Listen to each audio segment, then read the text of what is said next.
So, I've been, suicidally depressed all my life, and there got to be a point in 2006 where like I'd had enough, and I was gonna use my shotgun to take myself out.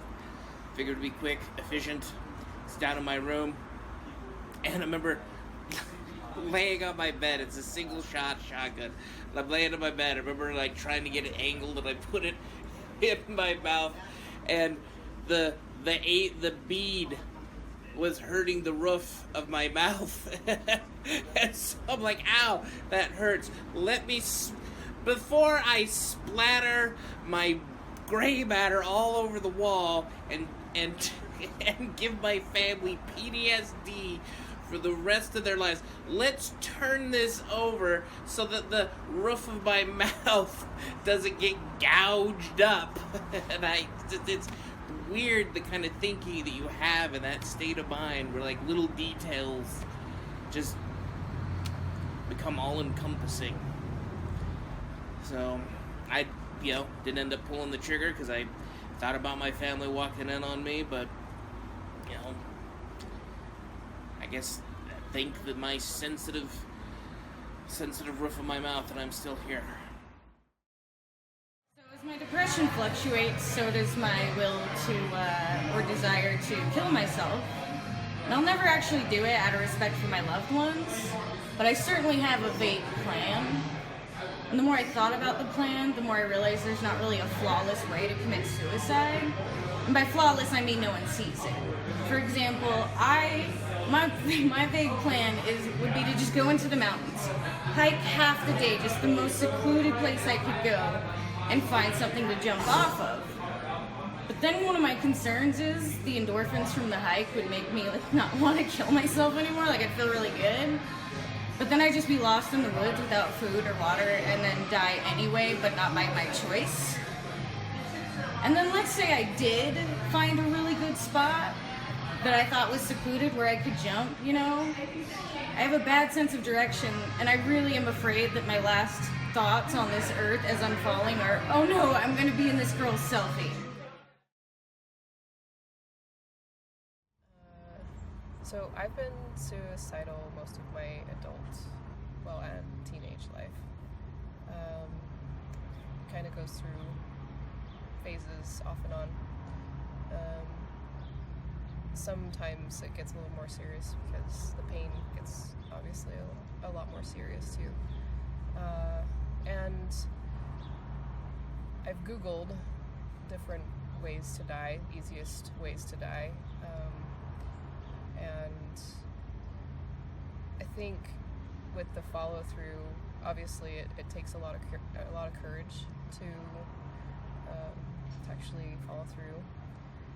But there is kind of a thought process that goes through your head when you're really in that dark moment and you feel like there's nothing else that you can do about it. And one of the things that I think about is who would find me and how long it would take them to find me.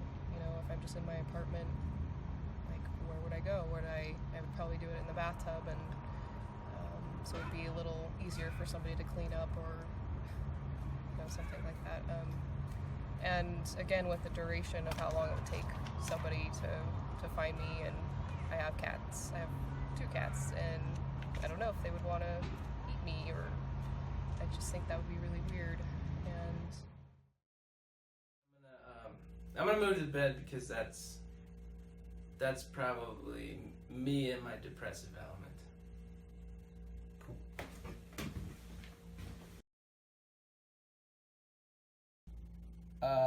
Yeah, I was thinking about this, and I guess it's hard to think about a specific story that isn't an area of my life that isn't affected by it. I guess it's annoying when people talk about depression to me because I think I grew up with this idea that it's like feeling low or the blues. But for me, it's just this. It's like paralysis, and I'm in just bed for like 2 weeks at a time.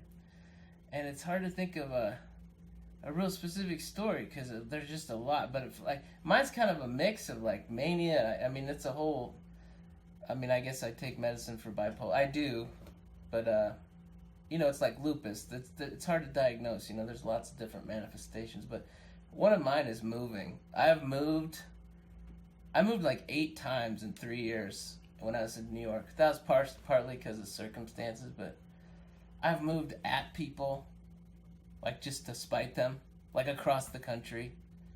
I moved to get out of a relationship rather than have a painful breakup. I moved from New York back to Salt Lake City. Partly, that's part of the story. I eat like crazy at night. I had a doctor tell me I was self-soothing. And by crazy, I mean crazy like to the point. I purged, like I've done that, where I'll eat and then I'll throw up. Which I can't pull that off. Like, it sucks. Like, I don't know if you've ever made yourself throw up. I don't know if that's relatable. I guess people have. Right? I don't know.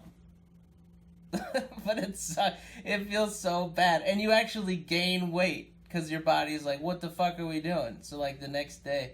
Anyway, that's a whole other thing.